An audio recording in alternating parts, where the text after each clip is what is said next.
আসসালামু আলাইকুম, আশা করি সবাই ভালো আছেন। তো হচ্ছে আমি আমার বারান্দা বাগানটা অনেক দিন আপনাদের সাথে শেয়ার করি না, ভাবলাম যে আমি শেয়ার করি। আমার এই তুলসী গাছটা প্রায় অনেক দিনের, অনেকে যারা আমার ভিডিও দেখেছেন তারা জানেন। আর এই নতুন কসমস ফুল বলে না কি বলে আমি জানি না, সম্ভবত কসমস ফুল। কালারটা দেখেন এত সুন্দর, প্রায় 2টা ফুল ফুটে আছে।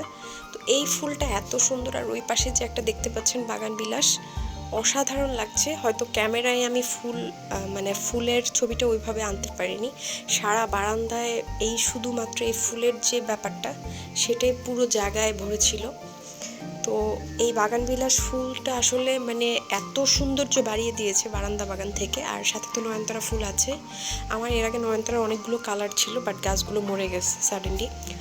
আর এই তো আরেকটা বাগানবিলাস গাছের ছোট ছোট ছোট ছোট পাতায় ফুলে আসতে শুরু করেছে।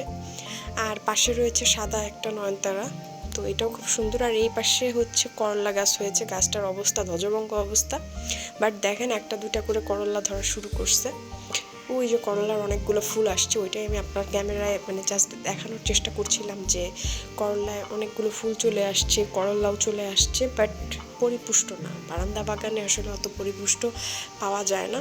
যদি ছাদে করা যেত তাহলে হয়তো পরিপুষ্ট করলাও পাওয়া যেতে পারে। তো ইন ফিউচারে ছাদে করার প্ল্যান রয়েছে। তো এই তো গাছ তো আমার খুব ভালো লাগে, আর সাথে এই যে পুদিনা গাছ,